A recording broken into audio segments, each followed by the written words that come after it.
할렐루야. 예수 그리스도 이름으로 안식일, 할렐루야. 예수 그리스도 이름으로 안식일 대예배 드리도록 하겠습니다. 먼저 우리 다 같이 찬양하시겠습니다. 382장 하시겠습니다. 1절만 하시겠습니다.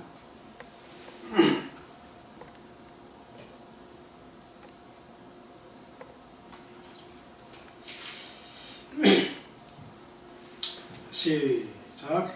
너근 신 걱정 말아라. 주 너를 지키리.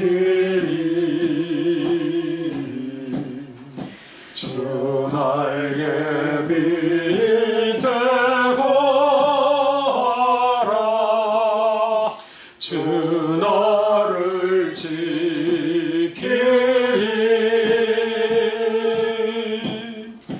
주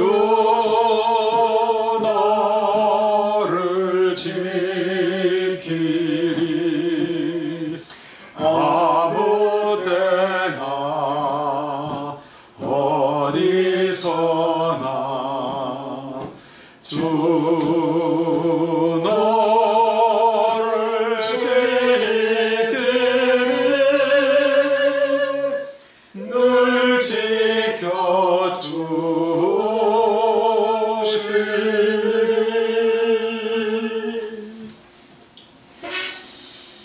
제가 대표로 기도하겠습니다. 할렐루야. 사랑과 은혜가 충만하신 우리 주 예수 그리스도 이름으로 기도합니다. 하나님 감사합니다. 한 주 동안의 분주한 삶을 마감하고 주님 앞에 나와 귀한 영의 양식을 먹게 하시니 감사합니다. 안식일을 기억하여 거룩히 지키라는 하나님의 말씀을 저희들 마음속 깊이 새기게 하여 주시고 언제나 이날은 하나님을 만나는 날로 기억하게 하여 주시옵소서. 아멘. 하느님을 통해서 또 말씀을 통해서 하늘의 귀한 보고를 얻고 영육간의 강한 건함을 얻는 귀한 시간이 될 수 있도록 하나님 이 시간을 축복하여 주시옵소서. 또한 우리가 알 것은 하나님을 떠나서는 우리가 공허하고 또 이 땅에서 아무것도 얻지 못한다는 것을 깨닫게 하여 주시옵소서. 물질을 통한 기쁨과 물질을 통한 만족은 잠시 잠깐이요, 그리고 영원한 하늘나라에 소망을 두었을 때 우리의 삶이 진정한 가치를 발휘한다는 것 깨닫게 하여 주시옵소서. 하나님을 떠날 때 참 우리의 모든 영혼을 잃고 또 마귀가 그것을 부추기고 마귀가 좋아한다고 한 사실을 분명히 알게 하셔서 항상 하나님과 동행하며 하나님을 떠나지 않도록 힘을 다하는 믿음의 백성 삶이 되게 주님 도와주시옵소서. 아멘. 하나님 오늘 저에게 주시는 말씀을 통해서 우리의 모든 죄악과 우리의 모든 허물이 우리 주님의 예수 그리스도 앞에서 온전히 사해짐을 또 한번 깨닫게 하시고 온전히 예수 그리스도 안에서 참된 복과 풍요와 기쁨과 감사가 있음을 말씀을 통해 깨닫게 하여 주시옵소서. 하나님 감사합니다. 오늘날 저희가 먹고 마시고 입는 이런 일 외에도 이방인들이 구하는 것 외에도 하나님께서 하늘의 많은 좋은 곳으로 저희들에게 주시고 또 영원한 하늘나라에 대한 소망을 저희들에게 또한 주셔서 그 나라를 위해 살게 하시고 충성하게 하시니 하나님 감사합니다. 우리에게 주어진 삶에 최선을 다하는 우리 참빛교회 성도님의 삶이 되게 인도해 주시고 그리고 맡은 바 본분을 다해서 하나님 앞에 잘했다 칭찬받을 수 있는 우리 참빛교회 성도들의 삶이 될 수 있도록 하나님 또한 축복해 주시옵소서. 하나님 이 자리에 함께하지 못한 우리 사랑하는 성도들과 또 우리의 믿지 않는 가족들도 있습니다. 우리가 정말 살아가며 이 세상에서 함께 시간을 공유하는 우리의 친구들 있습니다. 하나님 그 모든 백성들에게 하나님 함께 해주셔서 하나님을 모르는 자에게는 하나님을 깨닫게 하는 그런 삶을 허락해 주시고 하나님을 아는 자에게는 더욱더 깊이 알아서 믿음의 풍요를 알고 누리는 삶을 살도록 주님 도와주시옵소서. 우리 참빛교회를 통해서 하나님이 하시고자 하는 그 모든 목표와 뜻을 다 이룰 수 있도록 하나님 우리 참빛교회를 지켜주시고 또 참빛교회 성도들에게 큰 믿음을 허락해 주시옵소서. 이 시간 시종을 우리 주님께 맡기고 홀로 영광 받아 주시기를 바라며 예수 그리스도 이름으로 감사하며 기도합니다. 아멘.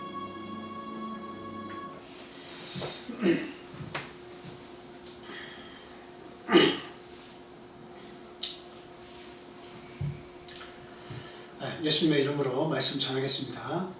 요한복음 21장 1절에서 23절까지 있는 말씀입니다. 조금 길지만 조금 빠르게 같이 읽어보겠습니다.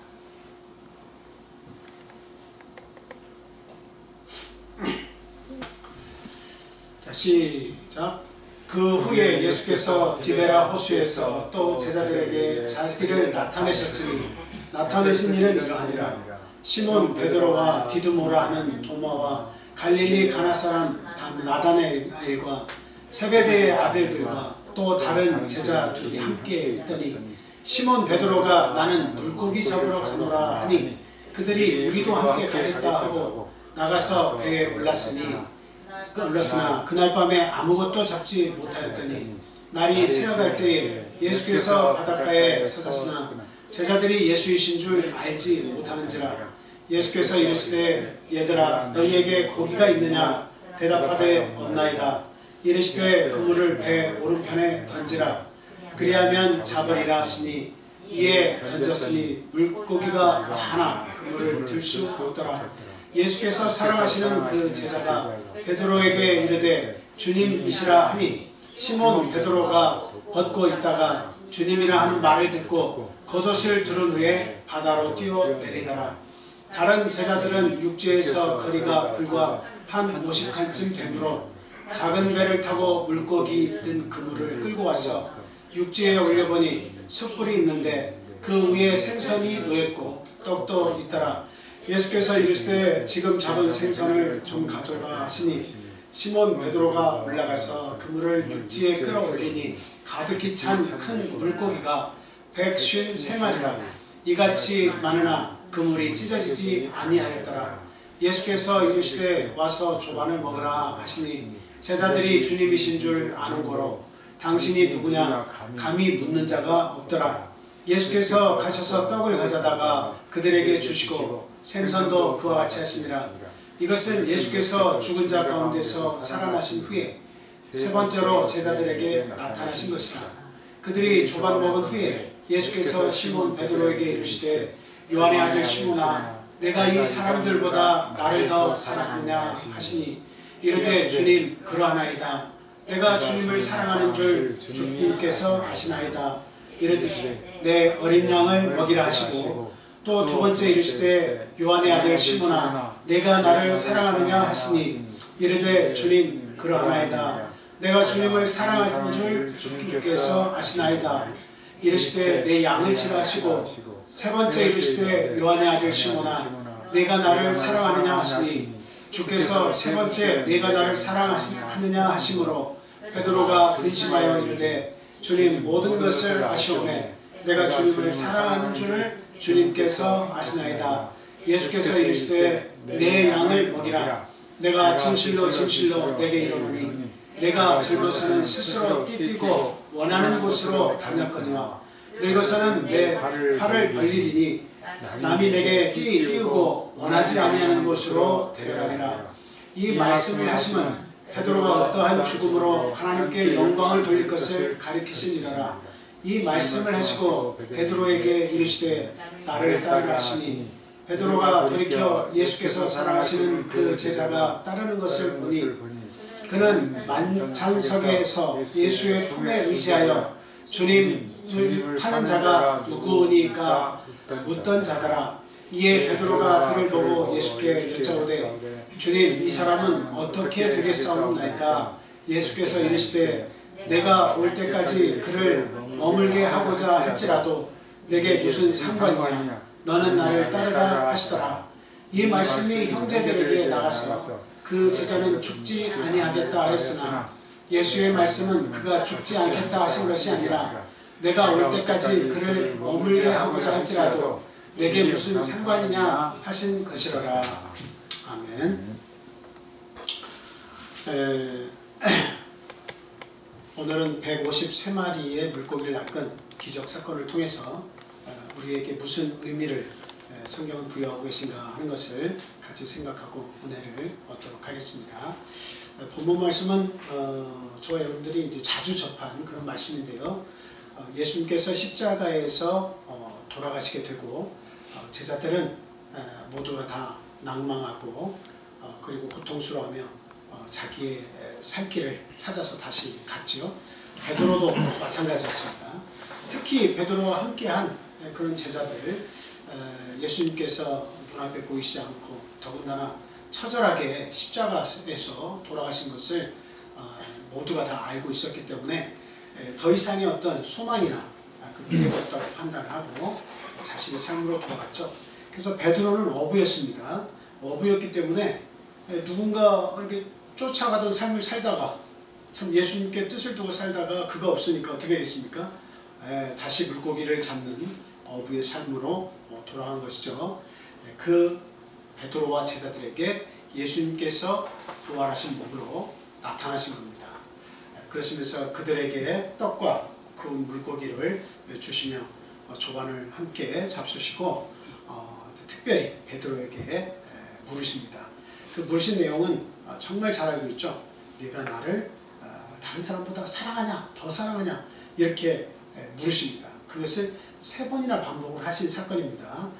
그랬을 때 처음에는 내가 주님을 사랑하는 줄 주께서 아시지 않습니까? 했다가 마지막 3번째 질문에는 아무 말도 할 수가 없었죠. 그 물음을 통해서 하나님께서 네가 나를 정말 사랑한다면 내 양을 쳐라, 이렇게 말씀하셨고, 그리고 베드로에게 그 어떤 죽음으로 하나님께 영광을 돌릴 것인지 그 내용을 이렇게 말씀을 하시면서 이 내용이 끝납니다. 오늘 이 말씀을 우리가 통해서 함께 생각하고 은혜를 나눌 것인데요. 첫 번째로 이런 말씀을 드리고 싶습니다. 실망의 순간이 찾아와도 결코 옛생활로 돌아가서는 안 된다. 옛생활, 옛날의 나의 모습으로 돌아가서는 안 된다 하는 것을 먼저 말씀을 드립니다. 자, 1절에서 3절 말씀 한번 다시 올라가서 보겠습니다. 1절에서 3절 말씀입니다. 자, 예수께서 디베랴 호수에서 또 제자들에게 자기를 나타내신 일은 이러하니라. 지금 이제 제자들에게 예수님께서 나타나신 거죠. 예수님으로서는 3번째 사람을 접하시면서 나타나신 것인데, 근데 그 내용을 이야기하는데 이 2절부터 내용을 쭉 보면 이 제자들이 물고기를 잡는 일에 열심을 다했지만 이제 물고기를 잡지 못하죠. 그런데 예수님께서 나타나서 오른쪽에 그물을 내리라 이렇게 말씀하셨는데, 그 순간까지도 예수님이 자기들이 그동안 섬기고 따라다닌 그 예수님이신지를 알았습니까? 몰랐습니까? 몰랐습니다. 오직 그들의 열심, 그들의 관심은 어디에 있었어요? 온전히 물고기에 있었습니다. 그 말은 뭡니까? 예수님을 따라다니고 예수님께 목표를 두고 예수님께서 지향하시는 것에 뜻을 같이 했다가 이 제자들이 예수님의 그 목표가 십자가에서 사라지니까 어디로 돌아갔다는 거예요? 자신들의 옛날 살던 삶의 방법대로, 삶의 습관대로, 원래대로 돌아갔다라고 하는 것을 말해주고 있습니다. 우리 마태복음 4장 17절에서 22절 말씀 한번 보겠습니다. 자, 마태복음 4장 17절에서 22절 말씀 같이 읽겠습니다. 시작. 이때부터 예수께서 비로소 전파하여 이르시되 회개하라, 천국이 가까이 왔느니라 하시더라. 갈릴리 해변에 다니시다가 두 형제 곧 베드로라 하는 시몬과 그의 형제 안드레가 바다에 그물 던지는 것을 보시니 그들은 어부라. 말씀하시되 나를 따라오라. 내가 너희를 사람을 낚는 어부가 되게 하리라 하시니 그들이 곧 그물을 버려두고 예수를 따르니라. 거기서 더 가시다가 다른 두 형제 곧 세베대의 아들 야고보와 그의 형제 요한이 그의 아버지 세베대와 함께 배에서 그물 깁는 것을 보시고 부르시니 그들이 곧 배와 아버지를 버려두고 예수를 따르니라. 이렇게 되어 있죠. 예, 베드로도 배를 버리고 그물을 버리고 예수님을 쫓았고, 세베대의 아들 야고보와 요한도 그물만 버린 것이 아니라 아버지도 버려두고 예수를 따랐다고 그렇게 이야기하고 있습니다. 그러니까 예수님께서는 보다 내가 가장 친숙하고 먹고 살기에 아주 합당한 그 그물과 배도 버리겠을 뿐만 아니라 혈육, 가장 가까운 아버지도 버리게 할 만큼의 어떤 끄는 힘이 있었다는 거죠. 근데 예수님께서는 그것에 대해서 뭐라고 얘기하신 거예요? 회개하라, 천국이 가까이 왔느니라 라고 말씀하시고, 또 한 가지 더불어 말씀하신 것은 물고기 낚는 삶이 아니라 이제부터는 사람을 낚는 삶을 살게 하겠다라고 그 큰 빅픽처를 그 베드로와 그 제자들에게 그것을 보여주신 거죠. 그러니까 이 비전을 보고 아버지를 버렸다기보다는 예수님께서 하신 그 비전의 말씀이 마음속에 크게 다가와서 지금 이제 그 그물을 내려서 물고기를 잡아먹고 있는 이런 삶, 또 아버지 곁에서 아버지와 같이 어부의 삶을 같이 사는 것, 그것이 중요한 것이 아니라 선생님의 말씀이 무엇인지 그것을 한번 살아보고 싶다고 하는 생각이 명확하게 자기 마음속에 들어온 거죠. 그래서 아버지를 버렸다는 것이 우리가 생각하는 것처럼 뭐 어떤 하나님이 주신 그 관계를 포기했다라고 하는 그런 말보다는 하나님의 비전이 이 땅에서 어부로서의 비전보다 더 큰 비전이 있겠구나. 그래서 예수님을 쫓았다. 이렇게 보는 것이 옳겠습니다. 자, 이 내용을 보면 그 제자들이 모든 것을 다 버리고 예수님을 이렇게 쫓겠다고 그런 마음가짐을 가지고 이렇게 쫓았죠. 그랬는데 예수님께서 십자가에서 달려 돌아가시게 되자마자 제자들은 굉장히 큰 문제에 봉착했습니다. 도대체 우리를 이끄시던 그 예수님이 어디로 가셨느냐 하는 거죠. 죽음을 통해서 이제 모든 것이 끝난 거 아니냐. 그럼 우리가 3년 동안 배도 버리고 그물도 버리고 부모를 뒤로 하고 열심으로 쫓아다녔는데 그 3년의 삶이 우리가 속은 거 아닐까? 아주 속은 것처럼 느껴진 거죠. 예수님이 계속 계셔야 되는데 그 예수님께서 만드실 나라가 있다고 믿고 그 나라는 로마의 압제에서 벗어나서 독립을 해서 예수님께서 왕이 되신 나라고, 그리고 그 나라가 되면 우리는 그 나라에서 한 자리씩 받을 것으로 분명히 우리는 생각하고 의기투합해서 모였는데 예수님 그 목표가 사라져버린 거예요. 그 나라를 만드시겠다고 한 그 예수님, 그 예수님이 안 계시니까 도대체 무엇을 우리가 앞으로 믿고 무엇을 따라야겠느냐 하는 겁니다. 그래서 그들은 십자가에서 돌아가신, 힘없이 그렇게 돌아가신 예수님의 모습을 알았기 때문에 이제는 더 이상 그 마음속에 어떤 소망도 미래도 빛도 발견할 수가 없었다는 거죠. 그래서 결국 그들은 버렸던 그물과 배로 다시 돌아갈 수밖에 없었다는 겁니다. 그래서 우리 본문 1절에서 3절 말씀 다시 한번 돌아봐 주세요. 거기에서 보니까 베드로가 나는 고기를 잡으러 가겠다라고 지금 이야기를 합니다. 자, 3절 한번 보여주세요.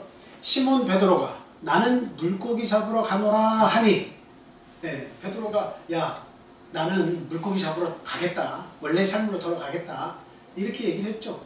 그러니까 나머지 그들과 함께 있던 다른 제자들도 뭐라고 했습니까? 그들이 우리도 함께 가겠다 하고 우리도 함께 갈게 라고 얘기했다는 거예요. 참 여기에서 참 믿음이라고 하는 것, 우리가 참 믿음이 있다라고 말할 것이 없다라고 하는 것을 생각하게 하죠. 언젠가는 우리가 믿음이 큰 그럴 때는 절대 하나님을 버리지 않을 것처럼 이렇게 생각을 하지만 뭔가 이 절망과 어떤 어려움을 겪게 되면 내가 언제 그런 큰 믿음을 가졌을 때가 있었던가 이렇게 생각할 정도로 나약하게 되는 경우도 얼마든지 있다라고 하는 것을 본문을 통해서 알 수가 있습니다. 자, 그래서 결국은 그 물고기를 잡으러 갔습니다. 근데 문제는 뭐냐면 물고기를 잡으러 가서 계속 그물을 내렸다가 그것을 반복했죠. 근데 밑에 사절 보면 날이 새어갈 때에 예수님께서 바닷가에 서셨다 이렇게 얘기하고 있죠. 그러니까 그물을 계속 던진 거예요. 밤새도록 그물을 던진 거예요. 근데 결과가 뭐였습니까? 아무것도 얻지 못했다라고 하는 겁니다. 자, 저 내용을 우리가 딱 생각하니까 누구의 일이 또 기억이 납니까? 베드로가 처음 예수님을 만났을 때 밤새도록 그물을 내려서 고기를 잡으려고 했지만 하나도 못 잡았죠. 근데 그물을 정리할 때 우리 예수님께서 나타나셔가지고 나와 함께 가서 그물을 내려라 이렇게 얘기했죠. 그랬더니 그냥 원래는 그 물고기가 없다는 것을 내가 알지만 우리 예수님, 우리 선생님의 뜻을 생각해서 말씀에 의지해서 내가 가서 그물을 내리겠습니다. 이렇게 한 사건 기억하시죠? 그때도 마찬가지로 어부의 경험과 자기가 알고 있는 지식으로 거기에 물고기가 없다는 것을 너무도 명확히 알고 있었지만 그냥 선생님이 말씀하시니까 한번 해보겠습니다 해서 그물을 내린 거 아니겠습니까? 그랬을 때에 그물이 찢어질 정도로 물고기를 얻고 그리고 나서 돌아와서 베드로가 어떻게 했습니까? 예수님께 불을 끓였죠. 그러면서 나는 죄인입니다 라고 했단 말이죠. 그리고 나서 예수님을 따라갔어요. 그러니까 자기의 경험과 자기의 지식과 지혜를 뛰어넘는 그 젊은 예수님, 그 선생님을 그 물고기를 통해서 깨닫게 된 거예요. 이분은 보통 분이 아니시다라고 하는 걸 깨닫죠. 그래서 그물도 배도 버려두고 예수님을 쫓은다는 말이죠. 그랬는데 똑같이 그 예수님께서 명확하게 어떻게 보면 죽은 자도 살리시고 그 안전뱅이도 일으키시고 앞을 못 보는 자도 눈을 보게 하시고 말 못하는 자도 말을 하게 하시고 이런 많은 기적들을 베드로를 통한 그리고 또 많은 제자를 통해서 다 가르쳐 주셨는데도 불구하고 예수님께서 십자가에서 돌아가시니까 그 모든 것이 다 어떻게 됐습니까? 묻혀버렸어요. 예수님이 죽으심과 함께 예수님께서 원하시는 나라, 천국, 선포하신 천국에 대해서 모든 것을 다 잊어버렸어요. 그리고 베드로가 원래대로 돌아간 거예요. 다른 제자들도 함께 물고기를 잡으러 간 겁니다. 근데 그들에게 부활하신 예수님께서 다시 나타나셔서 똑같은 형태로 깨달음을 주신 겁니다. 그래서 예수님께서 지금 베드로와 그 제자들이 물고기를 잡고 있는데 잡히지 않는 겁니다. 그러니까 우리가 알아야 돼요. 물론 돌아가서 물고기를 또 많이 잡을 수도 있습니다. 근데 지금 누가 그렇게 안 잡히도록 역사하신 거예요? 하나님께서 역사하신 거예요. 우리 예수님께서 역사하신 거예요. 네. 나를 떠나서 지금 너희들이 원래의 삶으로 돌아가는 것, 옛 생활의 습관으로 돌아가는 것, 그것이 첫째는 올바르지 않다. 올바른 선택이 아니라는 것을 지금 이야기하고 있는 겁니다. 깨닫게 해주시려는 거예요. 그리고 허무함과 공허함 그 자체다라고 하는 것을 얘기하고 계신 거예요. 예수님 곁을 떠나면 너희들이 뭐 특별히 기쁨이 있고 풍요가 있고 원래대로의 그 기쁨을 되찾을 것으로 알지만 그렇지 않다라고 하는 것을 지금 말씀을 해주고 계신 것이라는 겁니다. 자, 이와 같이 믿는 사람들은 예수 그리스도의 곁을 떠나면 어떻습니까? 네, 평안이 없습니다. 예수님을 떠나면 삶에 낙이 없습니다. 예수님을 떠나면 오로지 이 세상의 것을 통해서 기쁨을 누려야 하는데 그런 기쁨조차도 사실 믿는 사람에게 이게 온전한 기쁨을 얻을 수 없게 만듭니다. 그러니까 예수님을 믿다가 세상으로 나가면 차라리 안 믿었던 사람들이 더 나은 거예요. 그 사람들에게는 세상의 기쁨이라도 있지만 예수님을 열심히 믿다가 예수님을 잃어버린 자들에게는 그러한 기쁨도 사실 온전하게 다가오지 않습니다. 내가 예수님 떠나서 이렇게 사는 것이 얼마나 비참한 삶인가 그것을 잘 알고 있기 때문에 그래요. 자, 요한복음 15장 4절에서 5절 말씀 보겠습니다. 과연 예수님을 떠난 삶을 예수님은 어떻게 말씀하고 계시는가 한번 보겠습니다. 자, 시작. 내 안에 거하라. 나도 너희 안에 거하리라. 가지가 포도나무에 붙어있지 아니하면 스스로 열매를 맺을 수 없음 같이 너희도 내 안에 있지 아니하면 그러하리라. 나는 포도나무요 너희는 가지라. 그가 내 안에 내가 그 안에 거하면 사람이 열매를 많이 맺나니 나를 떠나서는 너희가 아무것도 할 수 없음이니라. 뭐 아무것도 할 수 없다는 것은 뭐 죽기밖에 더 하겠냐 이런 말씀이라기보다는 하나님께서 주시는 하늘의 복을 받을 수가 없다라고 하는 거죠. 생명수를 마실 수가 없다라고 하는 거예요. 하나님께서 전파하신 천국을 가지고 살 수가 없다라고 하는 거죠. 그게 뭐예요? 마음속에 천국이 이루어질 수가 없다는 말씀입니다. 무엇보다도 우리가 돈을 내고 아주 귀한 침대는 살 수가 있지만 뭐는 살 수 없다고 이야기합니까? 단잠은 살 수가 없다고 이야기합니다. 그것의 단적인 이야기는 뭐예요? 돈으로 할 수 있는 것은 눈으로 보이는 침대는 매트는 사서 아주 그냥 쿠션이 좋은 데서 누워볼 수는 있지만 그걸 샀다고 해서 아주 평안한 잠을 잘 수 있겠느냐는 겁니다. 그것은 하나님께서 주셔야만 받는 것이다 라고 하는 사실이죠. 그래서 하나님은 너희가 가지다 나무, 나는 포도나무고 너희는 가지인데 네가 나에게 딱 붙어있으면 많은 열매를 맺을 수 있지만 그러나 네가 떨어져 나가면 내 곁을 떠나면 아무것도 얻을 수 있는 것이 없다. 열매도 없고 향기도 없고 성장도 없고 성공의 삶도 없다라고 이야기하는 거예요. 그러므로 내 안에 거하라고 말씀하고 계신 거예요. 내 안에 거하라. 나와 함께 가자. 나와 더불어서 먹고 마시자 라고 이야기하고 있습니다. 그것이 진정한 삶이라고 예수님께서 말씀을 해주고 계십니다. 우리는 분명히 알아야 돼요. 하나님을 떠난 삶, 그것은 공허하다. 하나님을 떠난 삶은 공허하다라고 하는 것을 우리가 알아야 되겠다 하는 겁니다. 그래서 제자들이 지금 아무것도 얻지 못하고, 그렇죠? 아무것도 얻지 못하고 빈손으로 이렇게 돌아왔다는 겁니다. 자, 베드로전서 한 구절 더 보겠습니다. 4장 1절에서 3절 말씀입니다. 베드로전서 4장 1절에서 3절. 그러므로 우리가 어떻게 살아야 되겠습니까? 하는 거예요. 자, 다 같이 읽겠습니다. 시작. 그리스도께서 이미 육체의 고난을 받으셨으니 너희도 같은 마음으로 갑옷을 삼으라. 이는 육체의 고난을 받은 자가 죄를 그쳤음이니 그 후로는 다시 사람의 정욕을 따르지 않고 하나님의 뜻을 따라 육체의 남은 때를 살게 하려 함이라. 너희가 음란과 정욕과 술 취함과 방탕과 향락과 무법한 우상 숭배를 하여 이방인의 뜻을 따라 행한 것은 지나간 때가 족하도다. 네. 우리 예수님께서 십자가에서 달려 돌아가셔서 우리의 죄를 위해서 대신 돌아가 주셨죠. 우리도 그 예수 그리스도를 기억하라는 거죠. 그리고 이와 같이 예수님께서 대신 우리를 위해서 희생하신 이 사건은 무슨 의미가 있느냐? 이제는 하나님의 뜻을 따라서 육체의 남은 때를 그렇게 살게 하고자 하시려고 십자가에서 우리를 대신 죽어주셨다는 겁니다. 그리고 우리에게 그런 그 고난의 십자가, 고난의 예수님이 오신 이유는 과거에는 네가 어떻게 살았든지 정욕을 위해서 살고 술에 빠져 살고 방탕한 삶을 살고 그리고 우상을 섬기는 그 삶을 살았다 할지라도 이방인이 행한 것처럼 똑같이 살았다 할지라도 이제는 예수 그리스도의 이 십자가 사건 이후로는 그것을 네가 믿고 받아들인 이후로는 어떻게 살라는 겁니까? 지나간 때가 족하니 이제는 그대로 돌아가지 말아라. 돌아가는 삶을 살지 말아라는 거예요.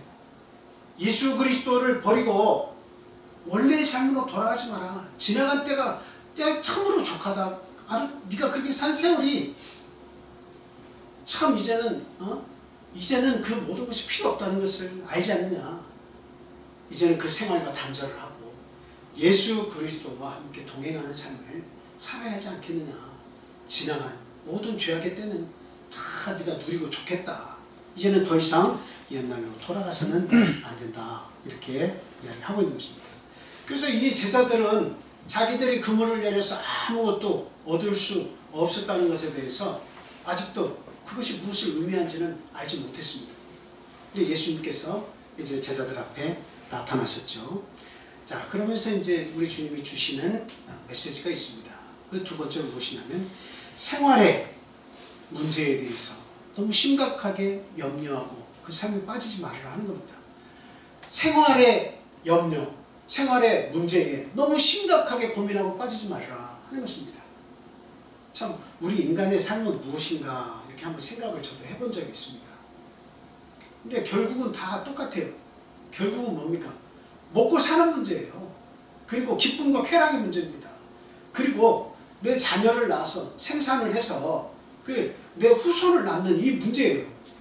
이게 인간의 가장 어떻게 보면 본질적인 문제다 이렇게 생각이 됩니다. 먹고 사는 문제, 후사를 보는 문제, 기쁨과 쾌락의 문제.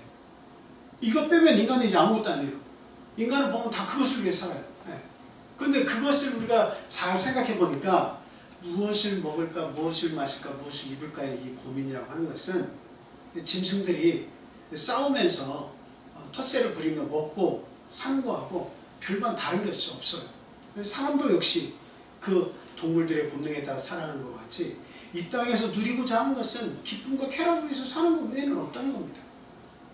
그런데 그 삶의 결론이 무엇이냐라고 하는 겁니다. 그 삶의 결론. 첫째, 인간은 반드시 죽습니다. 반드시 죽어요. 그래서 이 세월이 길다고 여겨질 수가 없어요. 그 마지막 순간이 다가오면 참으로 무기력하고 허무하고 그리고 헛되다는 사실을 마지막에는 다 깨닫게 된다는 것이죠. 그리고 그 다음에는 심판이 있다고 하는 사실입니다. 죽음과 심판이 기다린다. 근데 이 두 가지를 망각하고 그냥 노세 젊어서 노세 늙어지면 못 노나니 하면서 나에게 주어진 이 젊음의 세월을 마음껏 누리기 위해서 그 세월을 이 세상에서 먹고 마시고 누리는데 다 써버리는 거죠. 그리고 거기에 어떠한 구원의 문제, 어떠한 죽음의 공포를 뛰어넘는 해결할 수 있는 그 문제에 관해서는 심각하게 고민을 하지 않고 살아갑니다. 마지막에 어떤 문제가 있는지 관심이 별로 없어요. 그것이 이 땅의 사람들의 한계다 이렇게 말씀을 드립니다. 그러나 그들 가운데에는 죽음을 생각하고 뭔가 그 죽음을 어떻게 보면 해결할 수 있는 문제가 무엇인가 이것을 찾으려고 애를 쓰는 사람도 있습니다. 물론. 근데 그 방법을 찾았다 하더라도 올바른 방법을 찾지 못해서요. 그냥 자기 나름대로 자기가 선을 착한 일을 행함으로써 구원 얻을 수 있다. 막연하게 뭔가 이렇게 좋은 나라에 갈 수 있다. 기독교에서 말하는 그 천국, 그 좋은 나라에 내가 선을 많이 행하면 그 나라에 갈 수 있다고 생각하고 착한 일 많이 하는 사람들도 있습니다. 그리고 또 수영을 통해서 어떤 철학을 통해서 어떤 사상에 심취돼서 내가 이렇게 살아가면 그래도 구원을